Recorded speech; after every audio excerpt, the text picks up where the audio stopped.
So it's always good to begin with a refuge. Just to remind ourselves of why we are here. And so I will just repeat 3 times in English the refuge prayer before we begin. And we're ready, Mike, to begin? Yes, we're good. Okay. Until I reach enlightenment, I take refuge in the Buddha, in the Dharma, and the Noble Sangha. Through the merit of accomplishing the 6 perfections, may I achieve awakening for the benefit of all sentient beings. Until I reach enlightenment, I take refuge in the Buddha, in the Dharma, and the Noble Sangha. Through the merit of accomplishing the 6 perfections, may I achieve awakening for the benefit of all sentient beings. Until I reach enlightenment, I take refuge in the Buddha, in the Dharma, and the Noble Sangha. Through the merit of accomplishing the 6 perfections, may I achieve awakening for the benefit of all sentient beings. So I think we talked about the 6 paramitas, the qualities that the bodhisattvas aspire to perfect, 6 perfections or 6 paramitas. So we say through that, may we benefit all beings. So I guess we can begin with the 7-branch prayer. And, you know, the 7-branch prayer is a traditional prayer or practice in Buddhism that is commonly used to cultivate positive qualities and create positive karma. It is often recited or practiced as part of daily rituals or during meditation sessions. The prayer consists of 7 branches or aspects, each focusing on a different aspect of practice. So the branches are, I'll go through each one briefly, and if there's questions, we can go through those. We can elaborate upon them. The first one is devotion or reverence. This branch involves showing respect or reverence and honor to the 3 jewels of Buddhism, which we just did, the Buddha, the Dharma. The Buddha, of course, being a Shakyamuni Buddha, whose teaching we are following, and the Dharma, the teachings, and of course, the Sangha, the community of practitioners. So this acknowledges the enlightened beings and the wisdom they have shared. The second is offering. And this branch involves making offerings, both material and symbolic, to the enlightened beings or objects of veneration. These offerings can include flowers, incense, candles, or mentally offering, virtuous activities and positive actions. So that is, what we have on the shrine. Those 7 bowls generally reflect offerings that we make. Each bowl being a particular offering. And I think we've spoken about those offerings, the water offering, for drinking. And it's not unlike, this comes out of India and an old cultural kind of tradition as well. So if you have a guest who comes, you give them, they may have been on the road for a while and are thirsty, so you offer water. And the next is a washing water. It's often foot washing water to wash the feet that may be dusty from travels, and incense and flowers. If you go to someone's house, sometimes you may bring flowers as an offering. It's not unusual to do something like that. So incense and food and sound and light, there's usually you have a candle or some aspect representing light. And those are the offerings that are made, but they can be real or imagined, and you're only limited by your own imagination in those offerings. That's the second. So the third is confession. And this branch involves acknowledging and confessing one's own faults and misdeeds or negative actions. And it's an opportunity to reflect and take responsibility for one's actions and to purify our negative karma. So that is the third. The fourth is rejoicing. And this branch involves rejoicing in the virtues, the good deeds, and positive actions of oneself and others.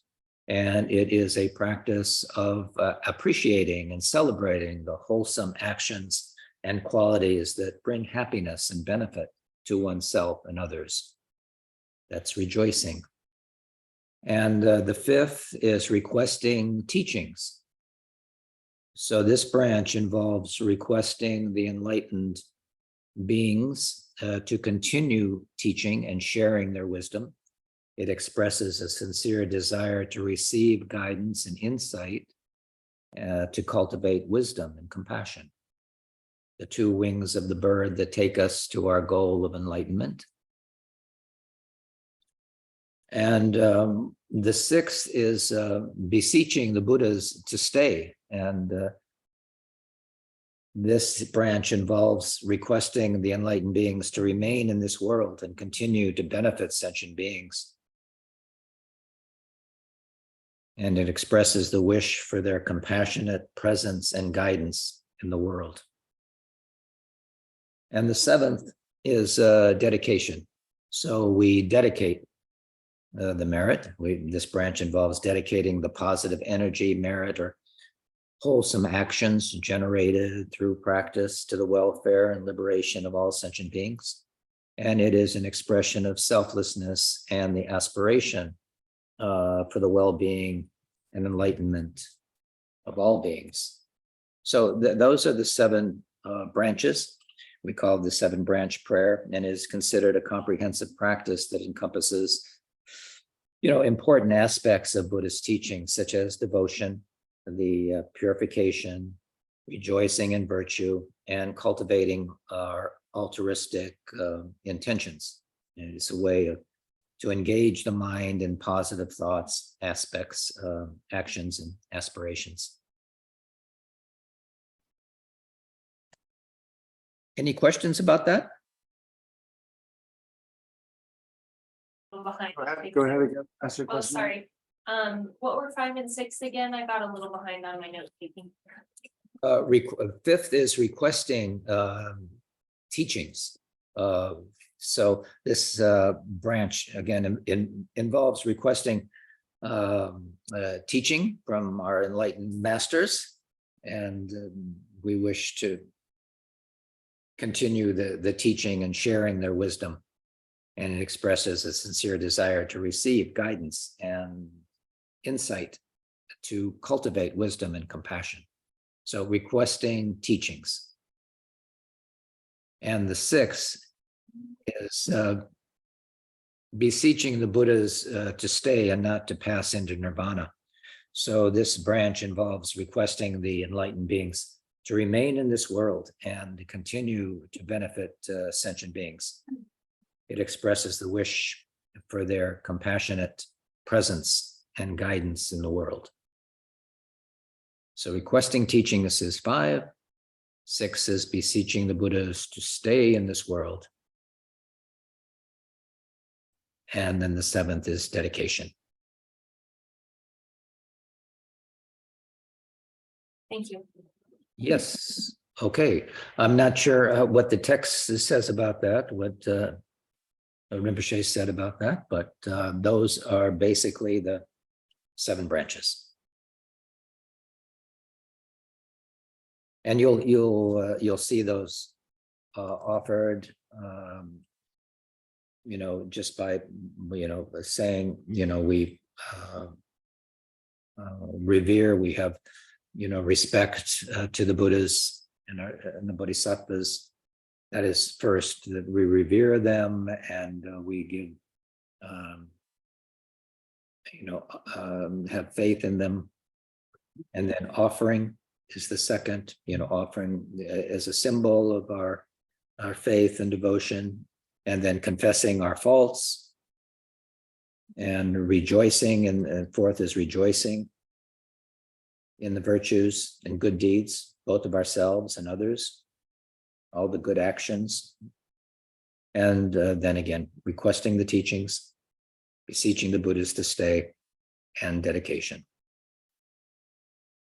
So any comment or question about that? Go ahead. Is this actually a formal practice for each of these things, or is there one comprehensive practice called the 7-branch prayer practice, or is this describing just how we go about praying and what to pray for, and these are the 7 things that should be included? Yes, the more the latter. So these are the things that we include in our prayer. These are all the different aspects that we wish to fulfill and that bring merit. Thank you. So when we see, but we do see it in the texts, Lama, is that correct? Like we'll actually see the 7-branch prayer. Oh, absolutely. You'll see it in many prayers. And it may just say, we offer the 7 branches, and it'll say it just like I did, basically just the words, but you have to understand what those words mean. So when we say, devotion, what that means, devotion to the Buddha and is showing respect and reverence to the 3 jewels. So the 3 jewels, the Buddha, the Dharma, and the Noble Sangha, who they continue to teach. And offering, we make offerings on our shrine. When you open your shrine, you may, place the 7 bowls, and it can just be water in each of the bowls, but they represent all those different things that I mentioned. And you don't even you can just do that in your mentally make the offerings. And again, you're only limited by your own imagination. When we say incense, you can imagine mountains of incense. When we offer food, it can be a great feast of all kinds of things in your mind that you offer. With flowers, from all kinds of flowers that are wild flowers that are not owned by anyone, that grow wild in the mountains and the forests and all the trees and wildlife. All these things you can offer to the Buddhas. And so that's offering. And confession. We wish to purify our negative karma, so we confess our negative. There's no really word for sin in Tibetan or in Buddhism.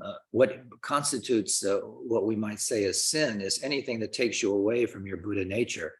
So if you don't purify your negative actions, your anger, your greed, your all those things that create obstacles for us, and that is part of our confession. We wish to purify the negative and grow the positive. So we reflect and take responsibility for our actions, to purify our negative karma, because they are obstacles to our future growth and ultimately our Buddhahood. And we rejoice in the good virtues. So after confession comes rejoicing in the positive actions that we take and all beings take. We rejoice in the actions of someone else, like the Buddhas or Bodhisattvas or our Sangha members, or anyone who does something good that is beneficial. We rejoice in that action. And requesting the teachings.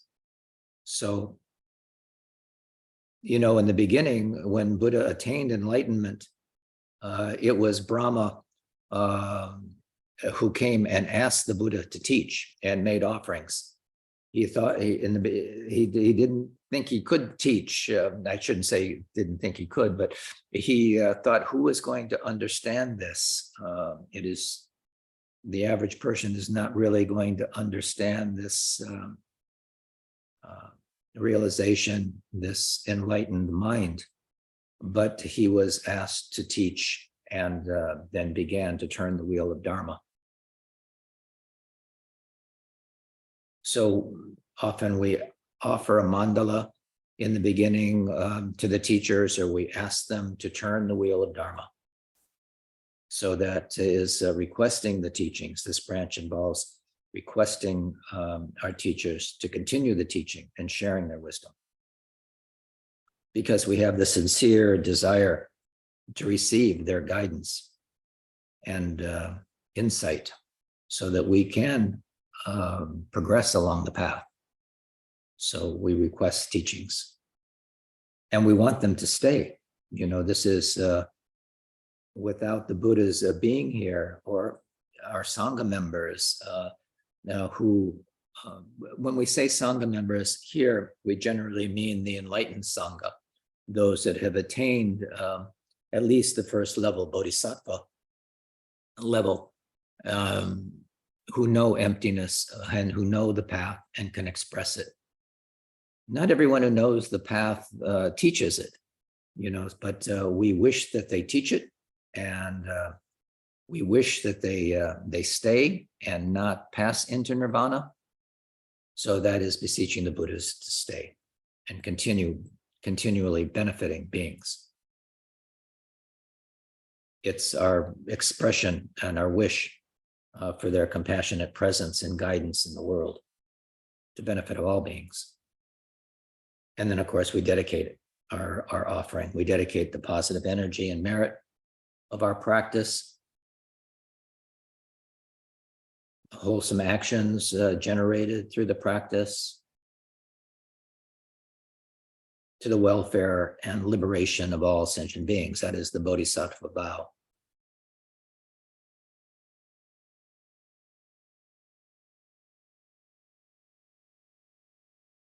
I hope that gives you some idea when you hear that, what that means. 7 branch prayer. And each of those are the 7 branches of that prayer. And just saying that, you know, just reflecting on that is the prayer, just as we did just now. That is our prayer. That is the 7 branch prayer, what we just did. So we just prayed. Yes.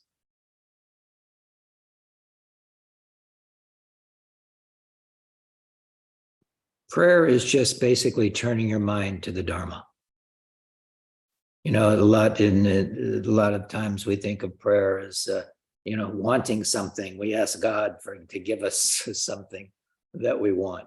But in the Buddhist tradition, prayer means to continue to cultivate virtue, avoid wrongdoing, and tame our mind. You know, that is the essence of the Buddhist teaching. So we need to know the Dharma. We have to have the right intention and the right view. And that will come into play. I was asked to talk a little bit about grief. Do you still want me to do that, Mike? That'd be great. So, you know, we all lose people. And do you want to say why it is we're talking about that now? I recently lost a good friend and was just very shocked at how deep and wounded, you know, I felt by that loss, and how different losses have felt differently, you know, in my life. You know, I think when you expect, or when someone is dying and you, I guess, expect them to die, you kind of see it coming. But when you're blindsided, it just hit differently.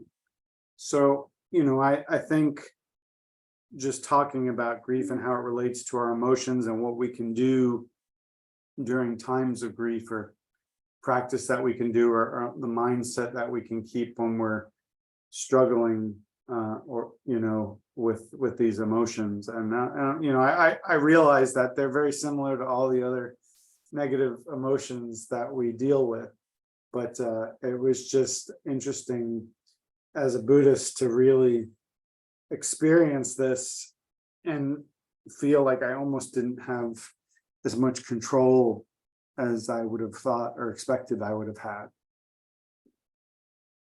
Yeah, that's where the rubber meets the road.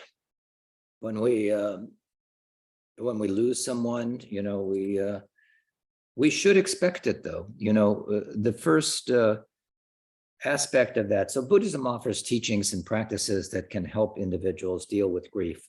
And while the specific approaches may vary among different Buddhist traditions, there are some common themes and principles that we can talk about. So the first one would be impermanence.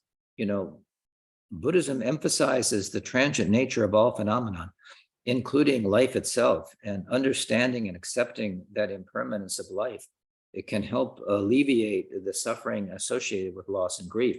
Buddhist teachings encourage individuals to recognize that everything changes and that loss is an inherent part of existence. That is the first noble truth, that there is suffering. And on this earth, human beings suffer the old age, sickness, and death. That is unavoidable. So the thing to contemplate in terms of having the right view is impermanence.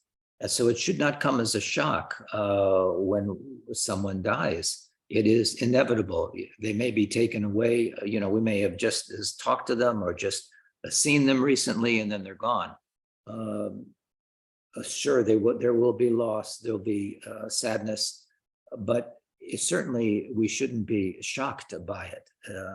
It doesn't matter if you're an infant, a young person, middle age, old age, death is going to come, and we never know when that is going to be. That is the essential teaching of the Buddha, impermanence. So that would be the first thing to contemplate, and we should really understand that deeply. The second one would be non-attachment. So, Buddhism also teaches that attachment and clinging to people, possessions, experiences are a source of suffering.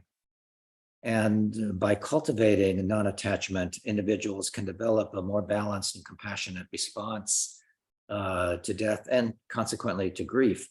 This does not mean suppressing emotions or becoming indifferent or cold or hard-hearted, but rather cultivating a mindset of letting go and accepting the reality of the inevitable loss.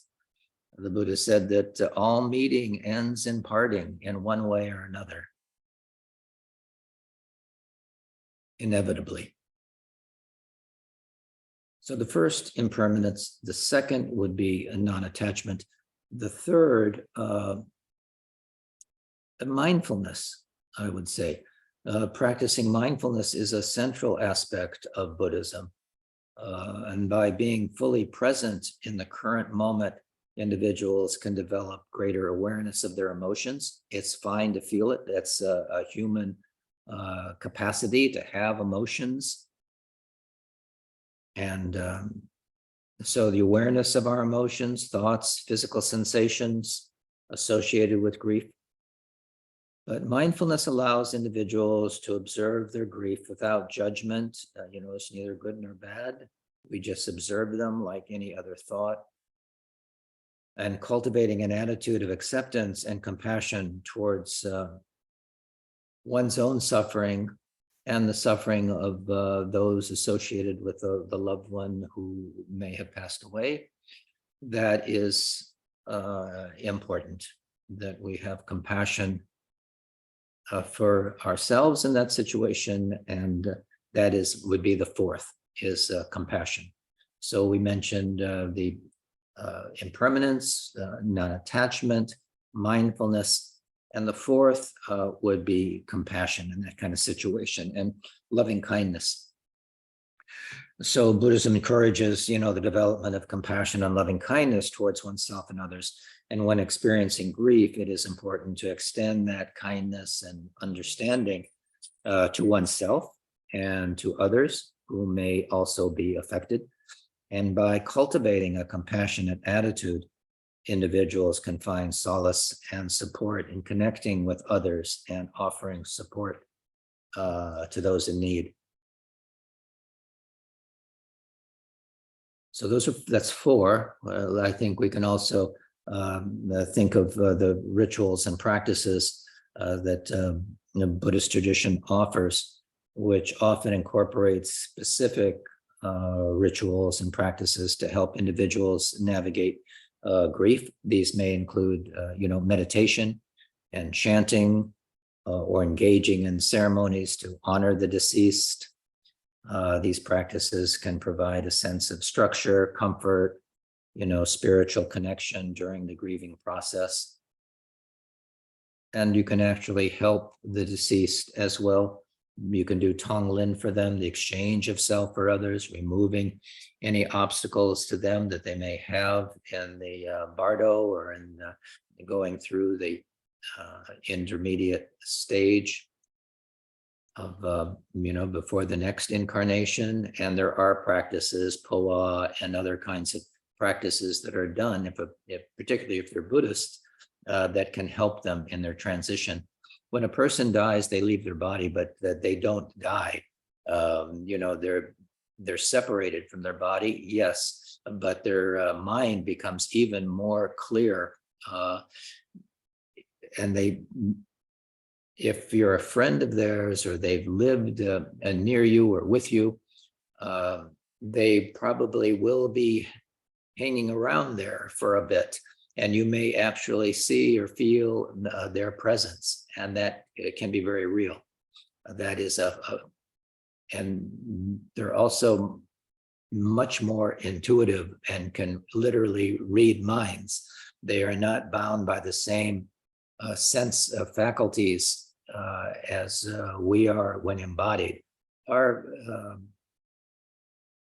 capacity for the 5 senses to hear and see and feel and smell are fairly limited by our human body. When we're disembodied,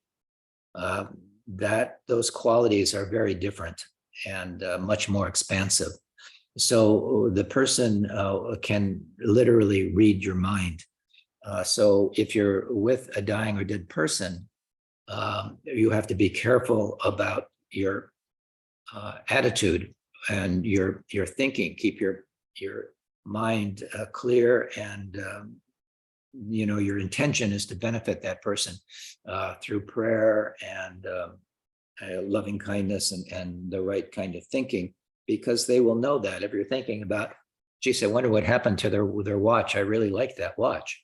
That is not the best thing, and you can actually create negative feelings in the dead person in that way and impede them in their process of navigating the bardo.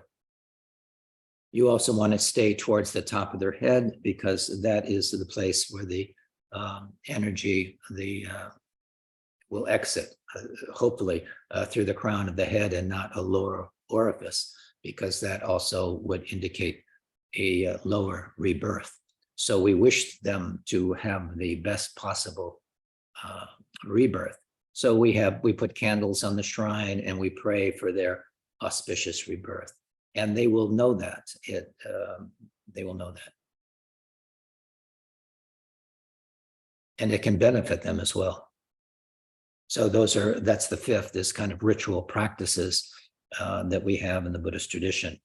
So it's important to note that grief is a deeply personal experience, and individuals may interpret and apply Buddhist teachings differently based on their culture and individual understanding and contexts. So seeking guidance from a teacher, a qualified Buddhist teacher or spiritual advisor can provide additional support and insight when dealing with grief, from a Buddhist perspective. But the most important thing is to have the right view about death. And in this society, there are people who are nihilists or nihilists. That nihilism, we say nihilism, but it comes from the word annihilation, that there's nothing after. The Buddha was very clear that there is definitely something after. And so we want to guide that person as best we can and promote as much positive energy towards their future rebirth. So any other questions about that?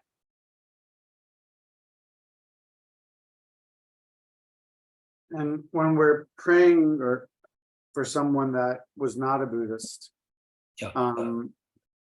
we can do the same practices, even if they didn't necessarily believe in Buddhism, they're still beneficial.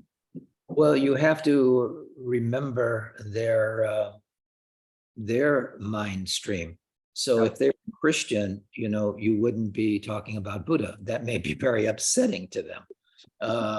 So it has to be congruent with them. So if you know that person and you know their thinking, you can keep it more general, but to visualize or to guide them in a Buddhist way when they're not, that may not be in the best interest of that person.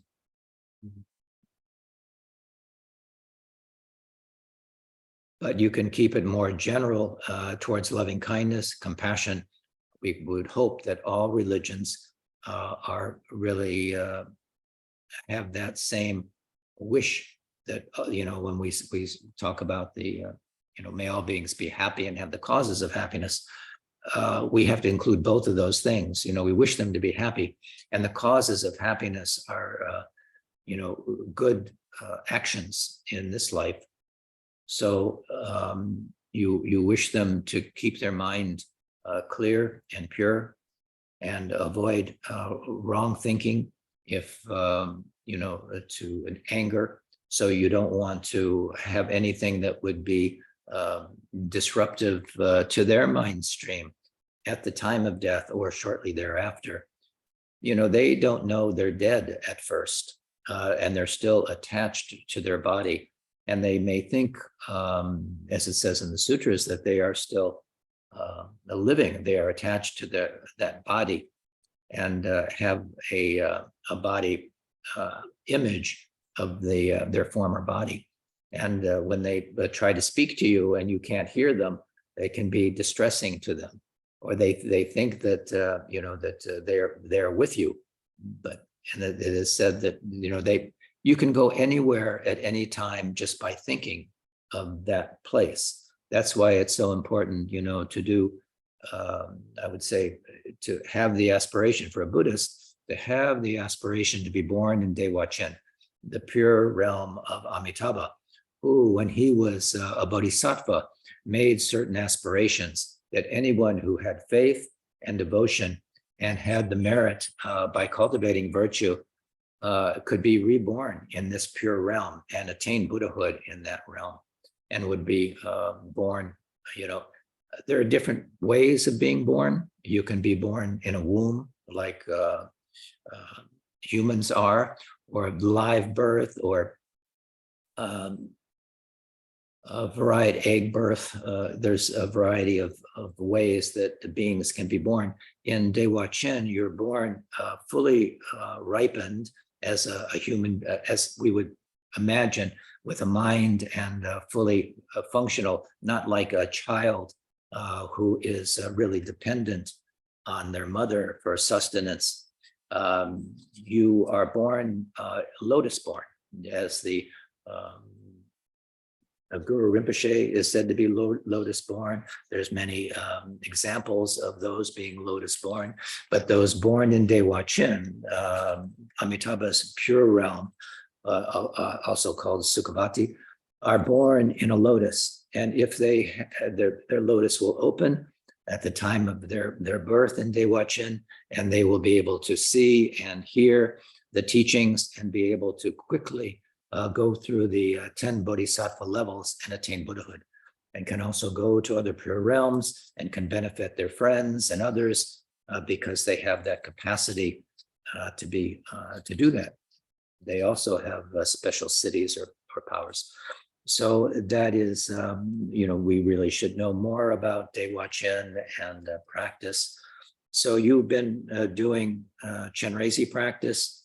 Chenrezig is a good introduction to what's called the cultivation of and the state of the creation stage. There's two stages of practice: the creation stage and the fulfillment stage, or in which we rest the mind in its pure state and of samadhi. So we start with shamatha to tame our mind, and when we become skilled in shamatha, and it was also called even placement, and can place the mind there without a distraction, we can deeply enter into samadhi, and we can continue to cultivate that insight that is called vipassana. So there's shamatha and vipassana. You have to have shamatha, stability, and a workable mind before you can rest in that mind. And it's a samadhi, or sometimes it's called jhana, which is an absorption of in your natural Buddha nature. So it is a continuum. So that is where we were talking about death. So that was kind of a segue to remember that, you can't navigate the bardo at the time of your death. It's like if you go on a trip, you prepare for that trip in a number of ways. We are definitely going to go on that trip sooner or later, and we must be prepared for it.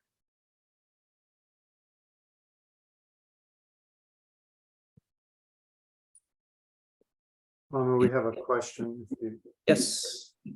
The question is from Emily. It says, "Hi, Lama. Can this apply to animals as well?" Is the first section of her question. Yeah, it does. So a dying animal, you don't want to put them down, we say, because death is not the end. We think that we're going to put them out of their suffering, but that is not the end of suffering, and actually inhibits their possibility of cleaning that particular karma that resulted in that kind of suffering.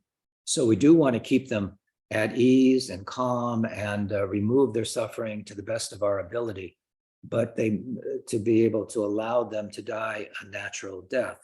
And so in the same way we would do with a human being, there are mantras that can be played. There is the liberation through seeing, so having images of the Buddha, the liberation through tasting. There are certain pills that are used to make the connection that will also help them in the next incarnation, rebirth. So yes, it does. It does imply that there are things that we can do for animals as well. Yes. And I think you kind of answered the second part of the question, which is, if through euthanasia, are we helping, with their suffering at that point? Not at all. In fact, that is not the end. That suffering will continue into the bardo, and can be really, really suffering, because they don't have the capacity to understand it. That is a limiting thing. But we do have the capacity to realize that everything that we experience in the bardo is our own mind. And if we can rest, just as we would, in lucid dreaming, we're aware that we're dreaming, and this is our own mind.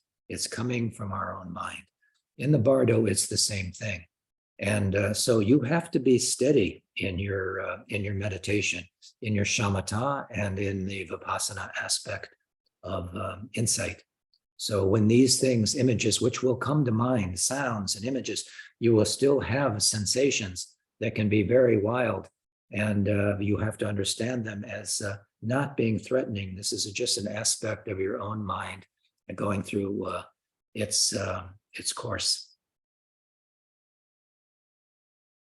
But animals don't have that same capacity. They can't dwell in samadhi in the same way that we have the capacity to do that. That's why it's considered such a benefit and very auspicious to be born human. There are other places in the six realms where we can be born. We know the animal realm, we can see that. But we really can't see the hell realms where beings do suffer based on their karma. But it comes to an end. And based on the remaining karmic seeds that they produce since beginningless time, their next rebirth may be unknown, but they don't have the opportunity really to create good karma because of their suffering. And the God realms, the so-called God realms or Shura realms, they have many wonderful experiences. They kind of think they're gods. We call it the God realm, but it is a samsaric realm, and that will come to an end as well when their karma is exhausted. And when that happens, they will generally fall to a lower state because they haven't cultivated the virtue in that incarnation or in that rebirth in the God realm. They are just absorbed in the bliss and happiness of that realm without cultivating the virtue of loving kindness and compassion, or even wisdom. They have benefited from past actions of generosity and other things, but usually it is because of wanting to be seen as special. The thing that brings a person to the God realms is pride. So they're very prideful, and good actions they may have done were tainted with this pride. So they do things for recognition, they do things for power, they do things not to benefit others as a bodhisattva would, but to benefit themselves. And although they have benefited others, it was an impure motivation. But they will still have time in a so-called God realm, but it is not lasting, and it will also come to an end. And when it does come to an end, there's tremendous suffering because it is known that it's coming to an end. Their faculties and bodies change. They are long-lived. They have wonderful, beautiful bodies that are radiant and wonderful. But when they are towards the end of that karmic life, their bodies begin to smell.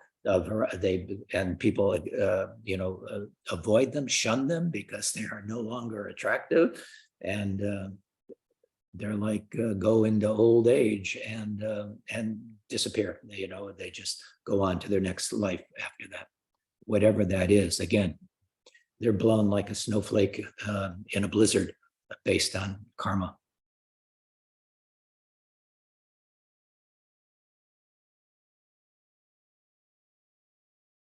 So this is in the sutra. This is what the Buddha taught. It's not my creation. So, but it is important to understand the six realms of existence. We can say that there are kind of similarities in this world. Sometimes people who have intense anger and hatred, when we're angry, our faces get distorted, and we're not attractive people in that situation. That ugly side comes out, but it's really magnified in the hell realms.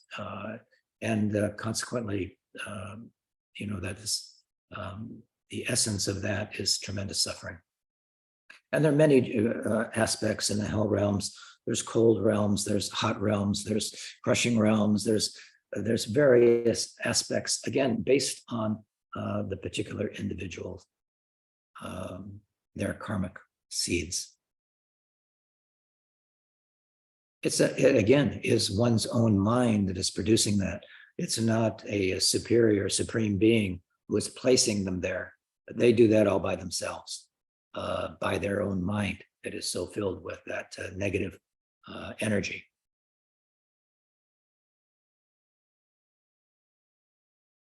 We have a question, Lama. Yes. In one's lifetime, can one pass through multiple realms throughout like one lifetime? Well, not really, not in the realms like we're talking about. You may have a similar kind of experience, as I mentioned, with hatred or, that intense anger. You are in a certain hell, and we can say that.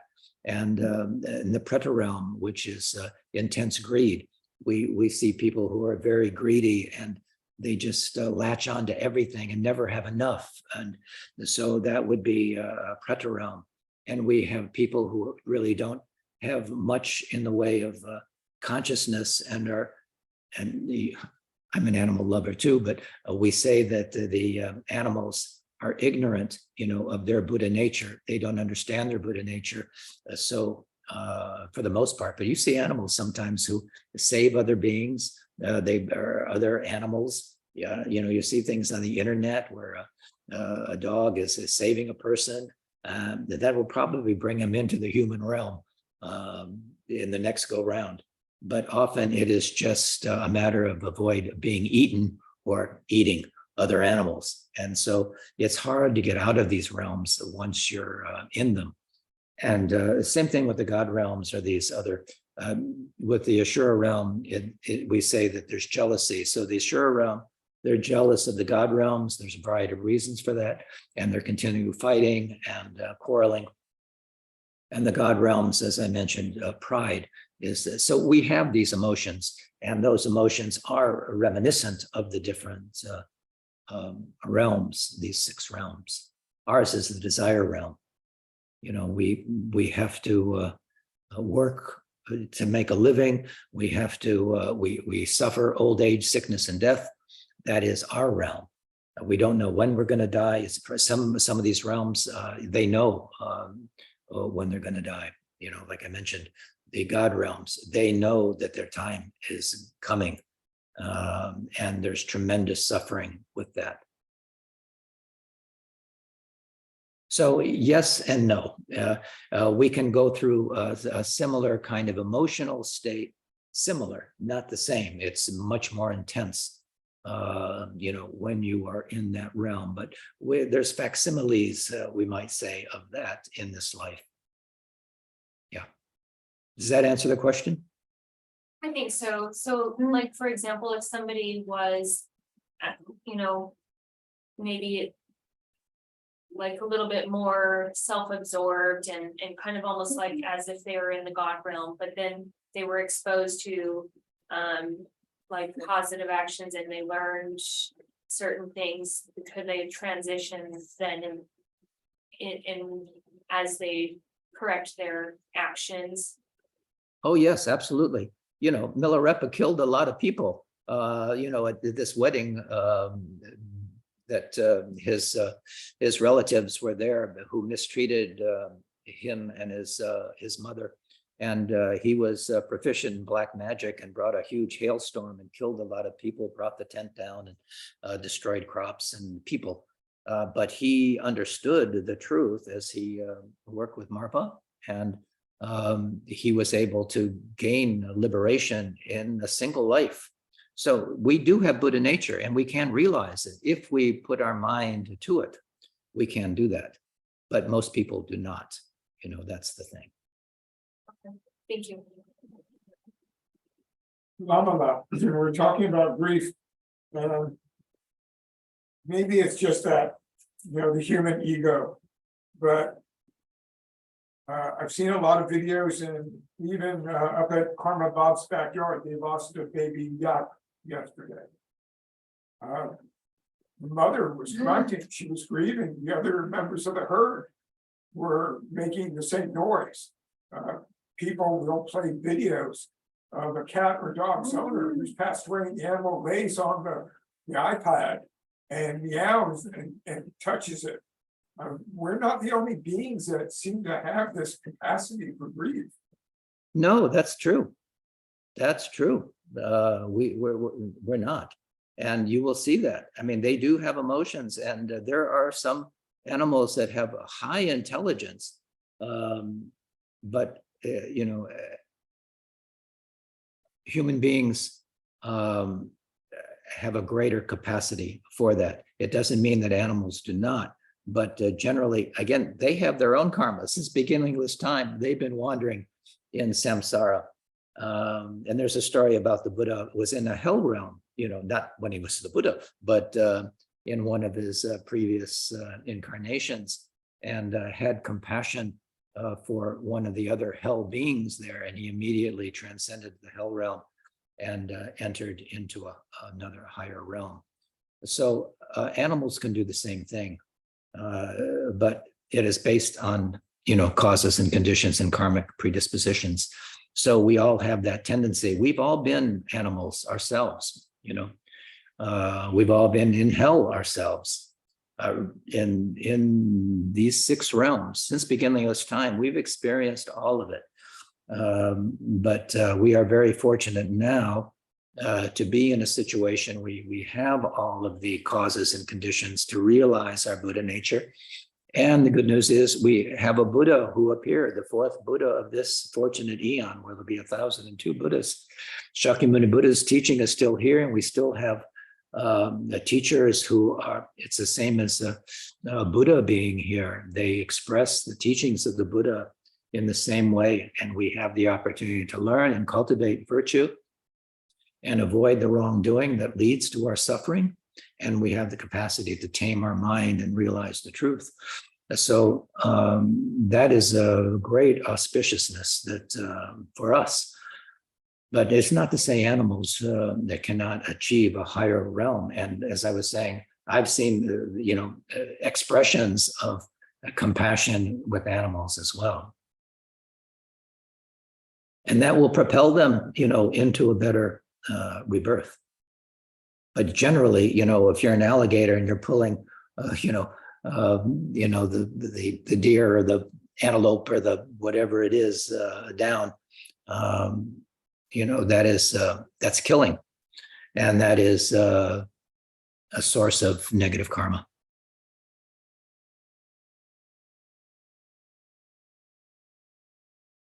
Thank you, Lama. I have a quick question, I think. With regard to loss and grief, I too experienced someone close that I never expected to pass away relatively recently, and it just led me to the determination to think about death more. Because Good. We should be thinking about death. We should definitely be thinking about it. that happened really naturally at first, and I remember through practice that it is an important part of practice to remember death. And then to practice for the time of death. And you mentioned earlier lucid dreaming and dream yoga. And I know that's a component part of it. And I was wondering if you wouldn't mind, I know that you're probably quite proficient in this sort of thing. So I was wondering if you would share any of your experiences with regard to dream yoga, or if you've had any profound experiences with teachers, or how you go into it and how you approach it, and what you set out to do in your dream yoga practice. Well, there's lots of methods to use. That is one of the 6 yogas of Naropa. It's one of the retreat practices that we do, and we spend time in practicing lucid dreaming. So it requires intense practice as well to be lucid in your dreams. And yes, I have had experiences like that in retreat, and since these things do happen, but they don't happen often without training. And so there are many books there are on that, but if you look at the books on lucid dreaming, then, first of all, it starts with seeing this world as a dream, and our this what we perceive is not the real thing. I mean, it is illusory in a certain kind of way. In ultimately, yes, relative reality, ultimate reality. It appears real, but it is not much different than the dream that we have. We take it to be very real, but when we close our eyes and dream at night, we have we have an experience, and it seems very real to us as well. So to use that opportunity to become lucid or aware, and to take charge of that dream and know that you are dreaming. We can't go really into too much detail with that, but it is available, and I encourage you to seek it out. So that is an important part of training for the bardo. Really, one in the same way that one can be lucid in their dreams, you can be lucid in the bardo, knowing that all these experiences are manufactured in your own mind, just as in the dream.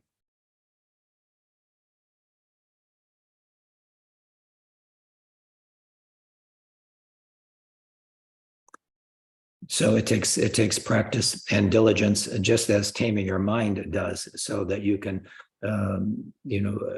develop the samadhi or a deep absorption in the nature of your mind, which is beyond cognition. It is beyond the senses. It is a pure awareness. So it is very different than our waking consciousness, which is influenced by all of our karmic seeds. So we, part of it has to do with purification. So we do, some of you may have heard of Nundro or are doing Nundro. So these are the purification practices. It starts with prostration, so devotion and a certain amount of humility.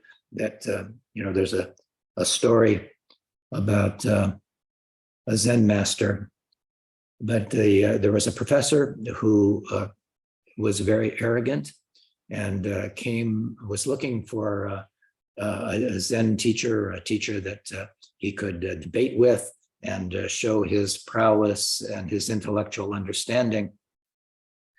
And he found this Zen master and came to his place of residence and asked for an interview. But the teacher was really adamant that first he wanted to serve him a cup of tea. And you may have heard this story. And so he offered the tea and poured the tea and kept pouring the tea, and it went over the cup and onto the saucer and onto the floor. And he said, "Stop, it's too full." And the professor said, "Stop, it's too full." And the Zen master said, "Yes, so are you." So we have to really empty our cup first before we can really glean the wisdom of the Buddhist teaching and our own inner awareness of our Buddha nature. So that begins with prostrations. We begin to declutter our mind with all of our ideas and ego clinging and sense of self aggrandizement. And then we do Vajrasattva practice, which eliminates the negative kleshas that we've developed in purification practice. And then mandala practice, which we begin to develop merit, which is essential for progress on the path. And then the fourth of them is Guru Yoga, where you yoke the mind to the teacher and in body, speech, and mind, and are able to, just like when we do a yidam practice, we dissolve the yidam into ourselves and become that, which we are. You're more like Chenrezig than you are who you think you are. Our Buddha nature is that. It's free from all of these negative kleshas, but we keep on doing it and keep on reinforcing it until the seeds of all that karma are exhausted. We will continue to cycle in cyclic existence. So the Buddha taught very clearly how to overcome these negative aspects, how to purify our negative karma, how to develop merit and devotion, and to yoke our mind with the guru, or with the yidam,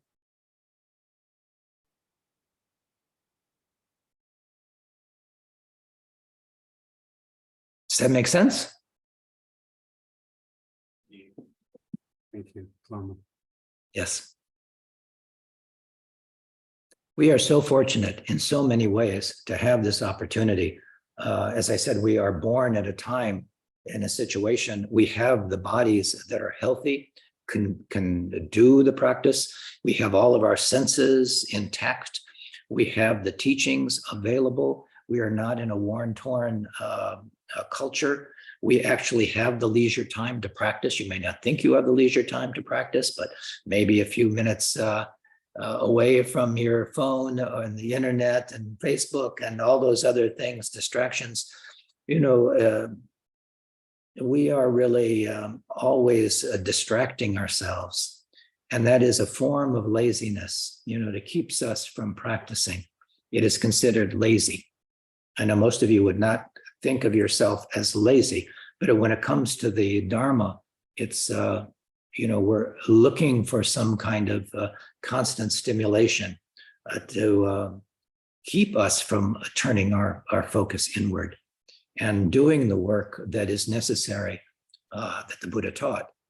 So once we have made the decision to practice, then we have to devote ourselves to it. Once we understand the importance of it, then we can turn our mind more directly. So, there are the four thoughts that turn the mind to Dharma that I'm sure you've heard. The first one being this precious human birth, which we have to appreciate. It is not everyone who gets this situation, but it's really only precious if we use it as such. So there is this precious human birth. The second is impermanence. We talked about impermanence. We're all going to die. We tend not to want to think about that, but we just mentioned it is important to really contemplate death and dying because it is inevitable, and not thinking about it is not going to make it go away. And the other thing is karma. The third of the four thoughts that turn the mind is karma. So every thought that we think, every action that we take, it has a karmic residue, has a karmic seed that we are cultivating. So what are those seeds that we're watering? So I often use the analogy of our mind like a garden. And so we have to weed the garden, get the negative things out that overcome the garden, and the flowers or the vegetables or whatever it is we're growing that's positive. And we have to nourish those things that we want to produce. So there's two aspects of that. It's uprooting the negative and it's nourishing the positive. So it's kind of like a garden in that way. And the fourth of the four thoughts is the unsatisfactoriness of an unenlightened mind, or samsara. We've been going around and round and round since beginningless time. Because we have not sorted it out yet and have not realized the nature of our mind. But we have the opportunity to do that if we dedicate ourselves to it and practice accordingly. So we don't want to waste another life that is so hard to get. Sometimes the analogy is a blind turtle in an ocean, and we'll use the image of an inner tube floating all over that ocean, and the likelihood of that turtle rising every 100 years and sticking his head up through that inner tube. What are the chances of that happening? Pretty slim. And so is being born human, pretty slim. So we have to think about the samsara and the unsatisfactoriness of going round and round and the suffering that goes with it.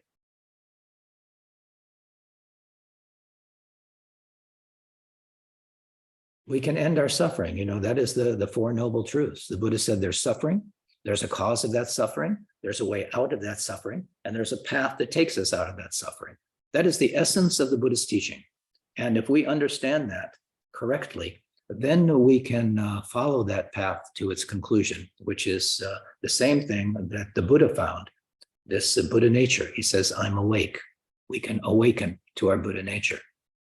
And that is our destiny sooner or later. And hopefully it is sooner.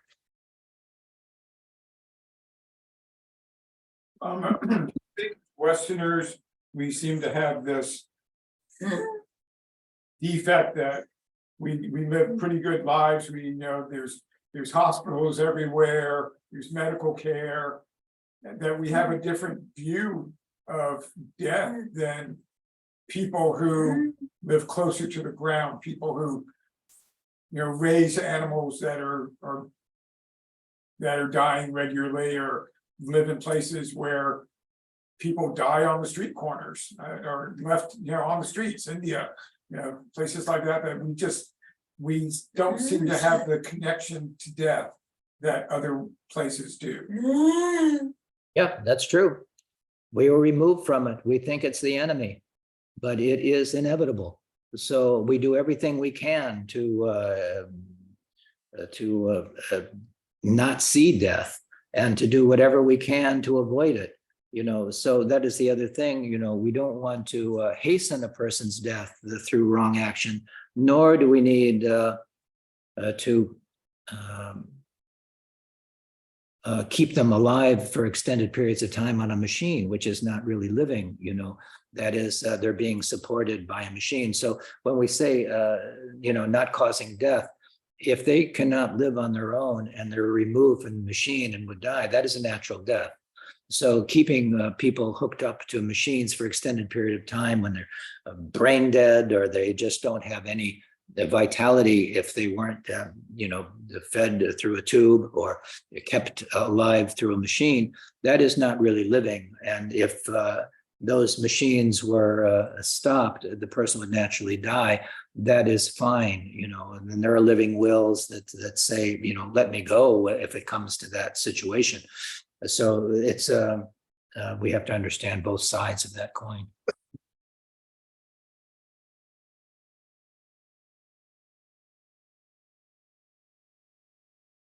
Are there any other questions about it? We've talked about some serious matters here that is going to affect all of us. Are there any other questions that you have?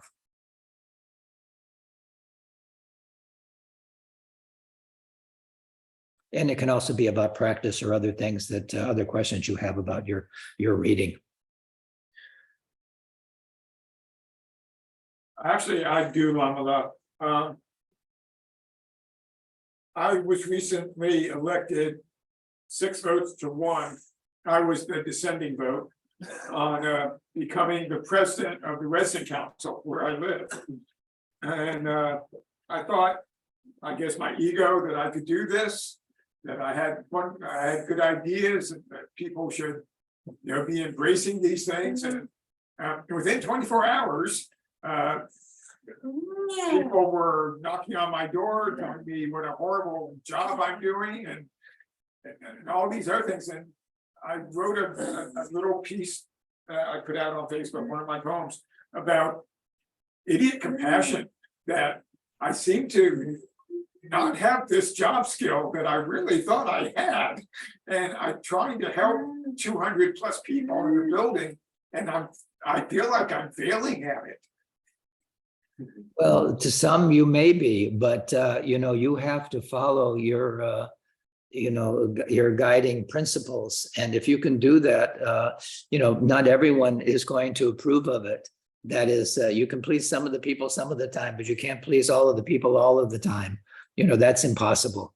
I'm sure there's equal amount of people, if not more, who would, you got elected to this for a reason. There are those who thought that you would do a good job and had confidence in your capacity to do that.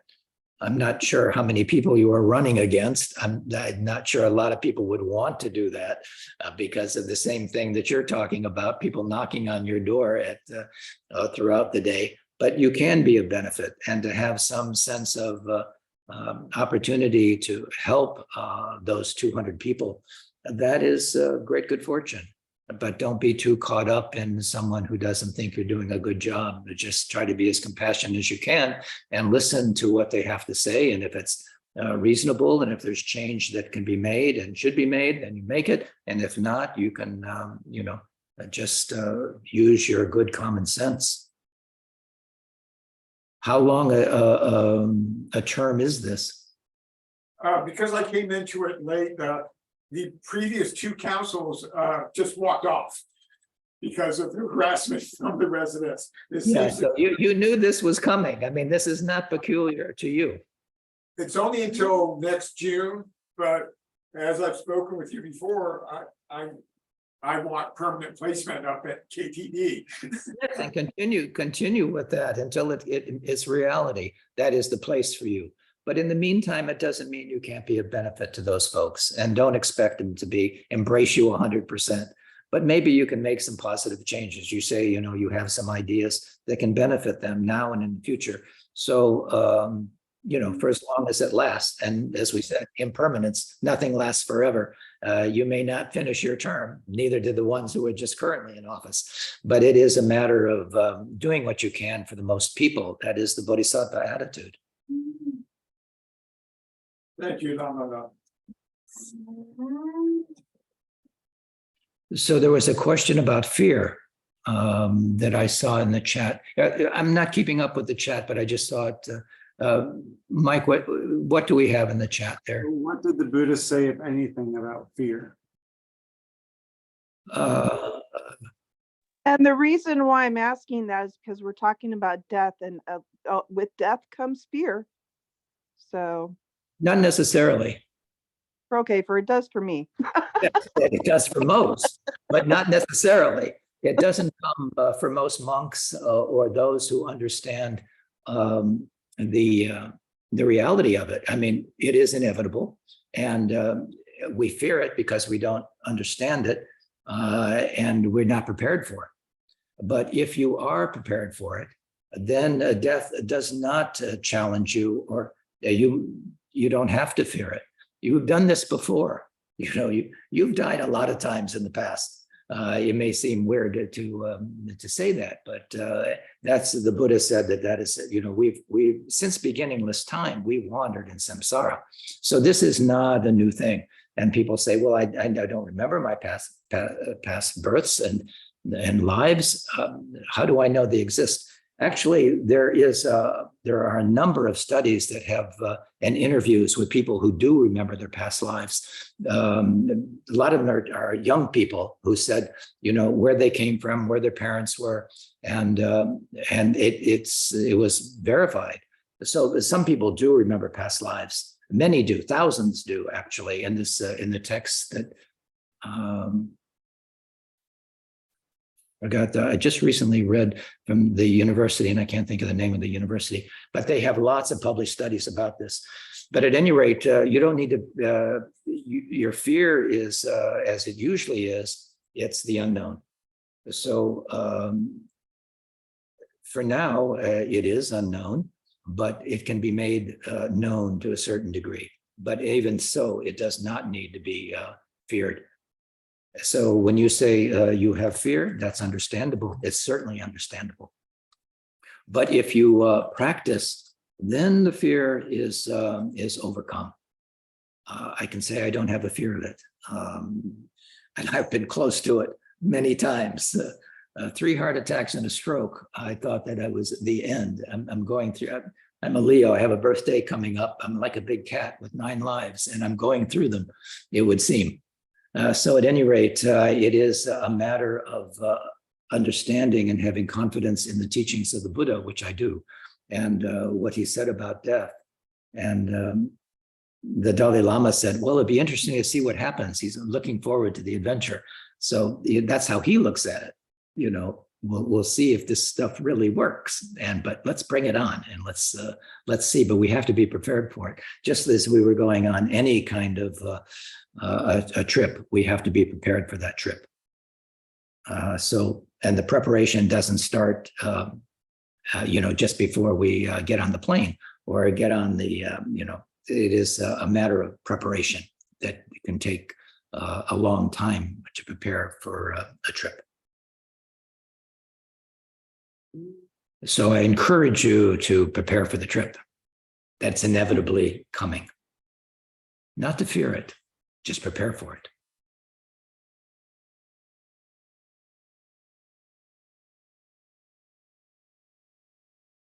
Usually our fear, that's kind of a nihilistic view that it's the end, or that you're going to be born or you're going to go to heaven, forever. Now there is a God realm, in Buddhist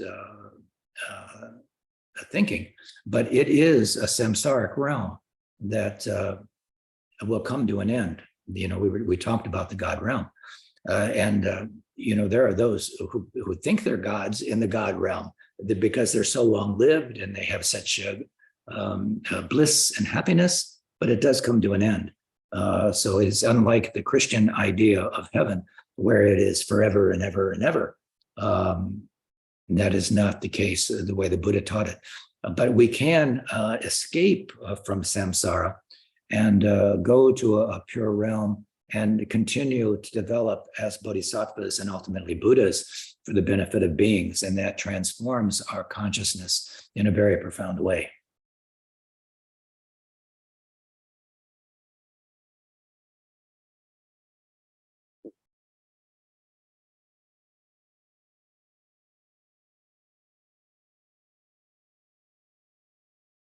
So continue to practice. Death is not the end. Yes.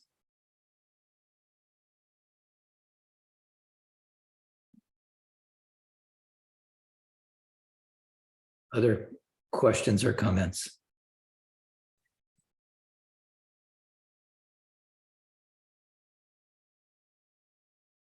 Lama, when you're reborn in Dewa Chen, we are outside of the realms at that point. That's right. You're That's born. right. But do we still maintain a form? There is a form. Yes. There is a form. It's a form body. So when we see images of Amitabha, he's in robes, red in color, wearing Dharma robes, and he's visible to those in a Sambhogakaya form, or actually a Nirmanakaya form, just like Shakyamuni was.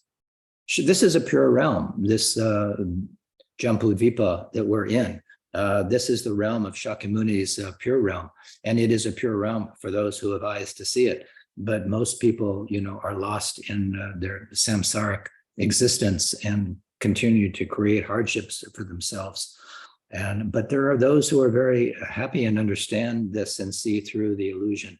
And that is possible to do right now. But yes, it is a different realm. And if you read the sutra of Amitabha or the Sukhavati, then it's described, the Buddha described Dewa Chen, or Dewa Chen is a Tibetan word, Sukhavati is a Sanskrit word, but they're relating to the same place. All the aspects of it. So if you trust the Buddha and you trust Amitabha, who made aspirations that anyone can attain that pure realm, if they have the devotion, if they have the intention and the faith and the merit through their aspiration and through their cultivation of virtue, they will definitely attain the state and be reborn in Dewa Chen. He guaranteed it. Unless you turn your back on the Dharma and reject it, obviously you can't be reborn in a pure realm. If you deny it, you have to have the aspiration and the belief and the strong attitude, motivation to be reborn there. That will happen because our minds, again, are very powerful, and we create our reality right now. And the mind is very facile to do that. Even more so when we've left this physical form, which has certain limitations in our capacity to see and to hear and to feel. When we're leave this body behind and are in the pure mind energy, then things are very different.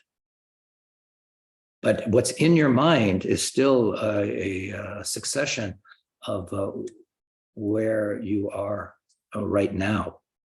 And so where are you right now? What is your aspiration? What is your motivation?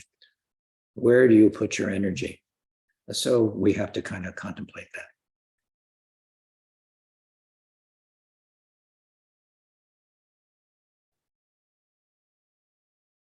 Thank you.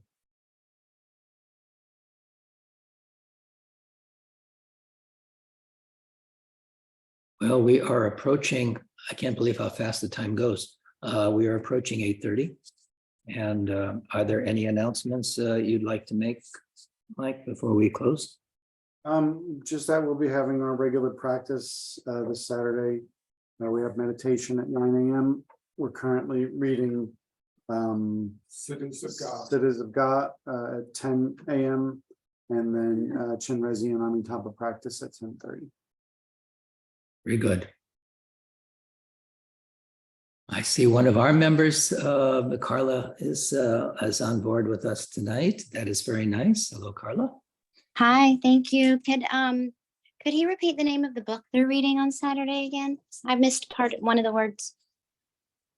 Cities of God. Cities of God. Okay, thank you. Cities of God, GA. I have that book here, Carla. Next Oh, time you can get it. okay, thank you. That was written by Lama Karma. He and I did retreat together. And when he was writing that book, Rinpoche at breakfast it happened while I was in retreat with Lama Karma. And Khenpo Rinpoche is really the author of that. And Lama Karma wrote it down. It was Rinpoche's experience when he was in Tibet with these masters, and siddhas are those who have certain powers based on their realization. So the siddhas of Ga we heard about this as it was being spoken from Rinpoche, and Lama Karma was writing it down, and it manifested as this book that you're reading. So we had the good fortune of the inspiration of hearing this from Rinpoche's discourse on it. So, okay, we talked about the 7 branches, and so one of those branches is dedication. So we will make the dedication. So bodhicitta is one of the main things that we aspire to cultivate, and that is loving kindness and compassion, the aspiration to benefit all beings. So in this dedication, we will make the aspiration that those who have not given birth to precious bodhicitta, may they give birth to it. And those who have given birth, may their bodhicitta not lessen, but increase further and further. May they not be separated from bodhicitta, but be completely devoted to enlightened action. May they be accepted by the Buddhas. May they abandon all evil actions.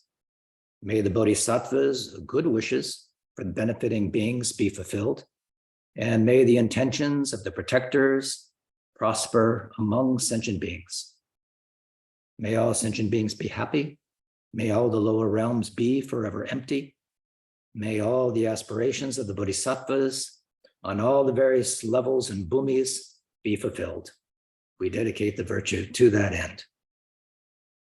Okay, thank you all for your attention and joining us. And I wish you great success in your practice.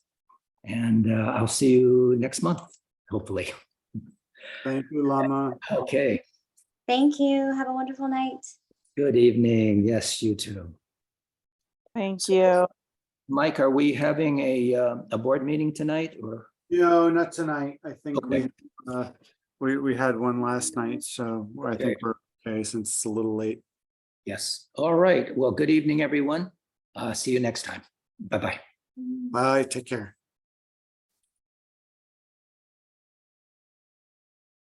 Mm.